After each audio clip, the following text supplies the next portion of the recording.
안녕하세요. 주식은 역시 기리기리새 기리씨입니다. 안녕하세요, 기리분들. 어제 미국장은 그동안 하락하던 게 조금은 잠잠해지는 모습이 나타났고, 오늘 우리는 그래도 어제 좀 아랫꼬리를 달고 올라오지 않았겠습니까? 오히려 어제 증시가 양봉이어서 오늘은 선반영이니까 조금 쉬어가지 않을까라는 생각을 했는데 웬걸 오히려 오늘 급등하는 모습이 나타났습니다. 국장 다르다라는 걸 또 한 번 더 보여주는데요. 그렇다면 오늘의 주요 뉴스는 뭐가 있는지, 그리고 삼성전자 이야기를 조금 해보도록 하겠습니다. 같이 공부하시죠. 렛츠 기릿!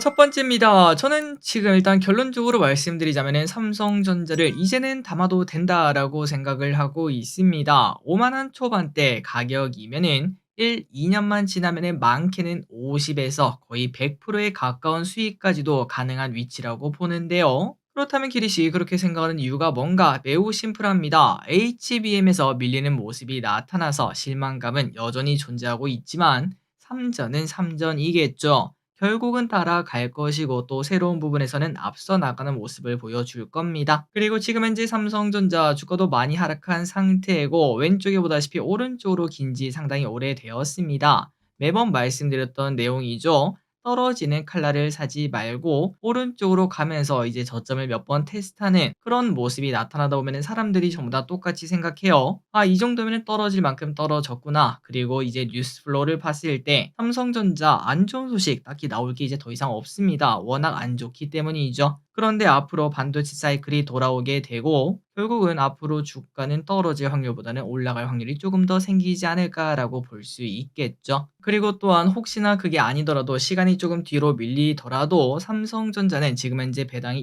2.7% 거의 3%에 가깝기 때문에 혹시나 내가 조금 오랜 기간 들고 있더라도 버틸 수 있는 힘을 주는 기업이라고도 말을 해볼 수 있겠습니다. 자, 그래서 저는 이제 지금 삼전은 최악의 경우에도 3% 배당 받으면서 1, 2년 버틴다는 마음으로 다음 반도체 사이클, 이제 올라가는 사이클 슬슬 시작할 수 있지 않겠습니까? 그 전략을 충분히 사용할 수 있다라고 생각하고요. 그리고 저처럼 생각하는 사람들이 많아진 건지 삼전의 소액 주주도 최근에는 500만 명을 다시 돌파했다라는 소식도 나왔습니다. 안 그래도 저 길이 또 이제 얼마 전에 부모님께도 이제는 슬슬 5만 원 초반 오면은 삼전 조금씩 사도 되지 않을까 이렇게 말씀을 드렸는데 사셨는지 잘 모르겠네요. 어쨌든 삼전 지금까지는 바닥 테스트하고 있으니까 조금씩 조금씩 모아보자라고 말씀드렸는데 지금부터는 조금 더 긍정적으로 생각하면서 공부를 해보도록 하겠습니다.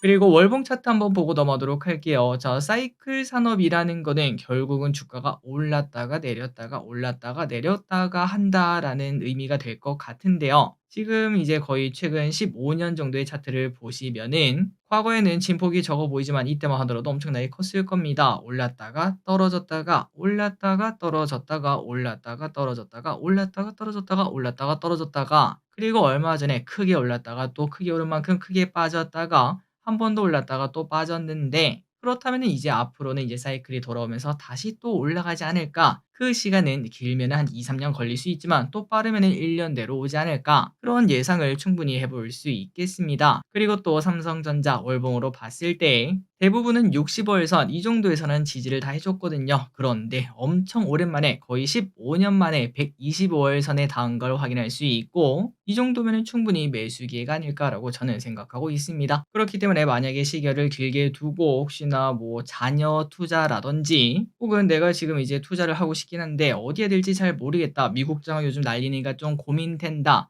그렇다면은 삼성전자 여기다가 몰빵하자라는 말은 아니지만 포트폴리오의 한 자리는 충분히 담아둘 수 있을 것 같습니다. 다음입니다. 아니다 길이 야 삼성전자는 너무 느리다. 그렇다면은 약간 한 1.5배나 2배 정도로 움직이는 하이닉스를 당연히 봐야겠죠. 하이닉스도 마침 목표가가 올랐다는 소식입니다. 한화투자증권의 목표가를 29만 원으로 상향을 했고요. 근거는 레거시, 그러니까 기존 디램 수요가 예상보다 빠르게 개선되고 있다고 합니다. 그 이유가 뭐냐? 중국입니다. 딥시크 이후에 중국에서 AI 모델 개발 수요가 커졌으며 그 부분 때문에 예상보다 빠르게 레거시 수요가 개선이 되고 있다고 하는데요. 또한 HBM 출하량도 건조할 것이기 때문에 목표 주가를 소폭 상향했다고 합니다. 이러한 부분이 반영되며 이제 하이닉스랑 이제 반도체가 좀 올라오는 모습인데 앞으로 반도체가 주도주가 될지 볼 필요가 있겠네요. 다음입니다. APR이라는 기업을 아시나요? 공모주로 공부했던 기억이 있고 그때 김희선이 광고했던 걸로 유명했었죠. 청약도 했던 걸로 기억합니다. 뷰티테크 기업 APR이 최근 호평을 받고 있다는 소식. 하나증권은 목표가 8.8만 원을 제시를 했고요. 그 근거는 이번 4분기 잠정 실적이 너무나 좋았다고 하네요. 작년 4분기 매출이 역대 최대를 찍었고 해외 매출이 그 실적 성장을 이끌었다고 합니다. 전년비 130%나 성장. 자, 그래서 APR 결국은 실적 기대감, 그다음에 이제 한한령이 풀리거나 그거 아니더라도 우리나라에 미용 관광이 많이 들어온다는 이야기가 나타나지 않겠습니까? 그 수혜를 APR이 볼 수 있다라고도 볼 수 있고, 그래서 앞으로 장기적으로 이것 또한 볼 수 있을 것 같은데, 하지만 최근 들어 좀 급등한 건 사실입니다. 4만 원 초반대에서 6만 8천 원, 거의 2배 가까이 올라가려고 지금 현재 쭉 올라가는 모습이죠. 그래서 신규 매수가 좀 고민된다면은 미리 공부만 해 놓고 영원히 올라가는 기업은 없겠죠. 올라가다가 또 21선을 지지하거나 61선을 지지하는 그런 모습이 나타날 건데 그때 내가 매수할 건지 말 건지 요 정도만 미리 고민을 해 두시고 관심 종목에 넣어 놓으면 될 것 같습니다. 다음입니다. 상장 이후에 이렇게 내리막길을 걸을지는 아무도 몰랐겠죠. 결국은 사람들의 관심을 좀 많이 받다 보니까 그 부작용이 나온 게 아닌가 싶습니다. 최근 더본코리아는 백캠 논란, 농지법, 건축법 위반 등등의 노이즈에 시달리고 있고요. 그러다 보니까 주가도 하락을 피하지 못했으며 고점 6.4만 원 대비 지금 주가는 반토막보다 더 하락한 상황이라고 합니다. 끔찍하죠. 자, 더본코리아가 상장했을 때 이런 얘기를 봤습니다. 우리나라에서 프랜차이즈 기업이 성공한 적이 없었다고 해요. 과거 교촌 F&B도 상장을 했을 때 19,000원 고점 찍고 지금 주가는 최근 들어 좀 올랐는데 그럼에도 6,000원까지 하락한 상황이다 보니까 이번에는 다를지 한번 지켜볼 필요가 있겠습니다. 다음입니다. HD 현대 수석 부회장이 빌 게이츠를 만났다고 합니다. 만나서 뭐 했나? SMR 공급망 확보를 위해 협력을 한다고 약속을 했다고 하네요. 그나저나 빌 게이츠가 도대체 뭔 상관인가 봤더니 빌 게이츠는 예전부터 테라파워를 창업해서 SMR의 진심인 모습을 보여주고 있습니다. 그래서 앞으로 테라파워가 개발한 나트륨 원자로를 HD 현대가 주기기를 공급한다라고 하고요. 이미 예전에도 HD 한국조선해양을 통해서 22년에 테라파워에 투자한 적이 있었는데 작년에는 공급 계약도 체결한 적이 있었다고 합니다. 자, 앞으로 SMR 시대 당연히 오는 미래인데 한국이 중심이 되었으면 진심으로 좋겠네요. 다음입니다. LNF가 어제 장 막판 공급 계약을 체결했습니다. 무려 작년 매출의 75%나 되는 계약을 꺼내서 좀 주가가 오르려나 했는데 어제 장 막판에 그래도 오르긴 했거든요. 하지만 오늘은 오히려 하락하는 모습이라 당황스럽기도 하죠. 공급 계약은 3.5조 규모의 하이니켈 양극재 중장기 공급이라고 하고 어딘지는 당연히 비밀 유지 때문에 비공개라고 합니다. 그래서 오늘 좀 많이 당황스럽긴 하지만 그래도 점차적으로 좋아질 거라고 생각합니다. 2차 전지 또한 사이클 산업이고 이제는 슬슬 돌아올 때가 되었으니까 121선을 돌파하는 2차 전지 그리고 특히 전고체는 꼭 공부해 보도록 하겠습니다. 그리고 왼쪽에 LNF 보면은 일단은 떨어지는 칼날이라고도 볼 수 있겠죠. 이 친구도 결국 삼성전자처럼 바닥을 한 번, 두 번 확인하는 그런 모습이 나타나기 시작하면은 이제는 비중을 싣고 공부할 필요가 있겠습니다. 일단 아직까지는 공격적인 투자보다는 약간은 보수적인 투자가 어울리겠죠. 다음입니다. 지난밤 미국 증시는 또 한바탕 흔들리는 모습이 나타났습니다. 우리는 밤이어서 다행이다라는 생각이 또 드는데요. 그 중심에는 당연히 트럼프가 있었는데 어떤 일이 있었는지 보도록 하겠습니다. 자, 미국 증시는 장 초반 전일 급락에 따라 되돌림과 우크라 전쟁 종료 기대감으로 소폭 상승하는 모습을 보여주고 있었는데요. 갑자기 트럼프가 또 등장해서 쉴 만큼 쉬었지 또 시작해보자. 철강 그리고 알루미늄에 25% 추가 관세를 매긴다 이렇게 또 발표를 했습니다. 그러니까 25%를 한다고 했는데 여기서 25%를 추가해서 총 50%를 때린다는 거죠. 갑자기 그러면 또 이제 트럼프가 왜 그랬나 봤더니 캐나다가 미국에 수출하는 전기에 25% 할증을 부과한다 이런 얘기를 하자 트럼프가 거기에 대한 보복으로 추가 관세 25%를 언급을 했었다고 합니다. 그런데 바로 캐나다는 깨갱했습니다. 캐나다가 전기료 할증을 중단했고 트럼프도 추가 관세 25%는 삭제하는 것으로 일단 봉합되었다고 하네요. 그래서 어제 미국 증시는 또 난리가 한바탕 났었다고 합니다. 다음입니다. 다음 캐나다 총리는 마크 칸이 미국과 관세 신경전을 벌이고 있는 캐나다의 총리가 곧 바뀐다고 합니다. 신임 총리의 이름은 바로 마크 칸이인데요. 자유당의 당대표라고 하며 참고로 캐나다는 다수당의 대표가 총리를 맡는다고 하네요. 자, 그래서 지금 정말 중요할 때 오는 신임 총리 아니겠습니까? 어떤 사람인가 봤더니 의원 출신이 아니며 캐나다 역사상 최초로 선출직 경험이 없는 총리라고 합니다. 그럼 뭐 하던 사람인가? 바로 하버드를 졸업한 경제학자라고 하고 과거 2007년 캐나다 은행 총재로 임명되어 글로벌 금융 위기를 이겨낸 적이 있었으며 2013년에는 영란은행 최초로 외국인 총재로 임명되기도 했습니다. 그만큼 뛰어난 사람이라는 거겠죠. 그래서 이번에는 이제 총리가 되었다고 하는데 마크 카니는 당대표 당선 직후 우리 경제를 약화시키려는 누군가가 있으며 그가 성공하도록 놔두지 않겠다 이러한 이야기를 했었는데 아마도 트럼프를 지칭했다라고 볼 수 있겠죠. 과연 앞으로 신경전이 어떤 식으로 벌어질지 그리고 또 마크 카니가 총리가 되자마자 이게 뭐 꼬리를 내리는 그런 모습을 나타내기 좀 어렵겠죠.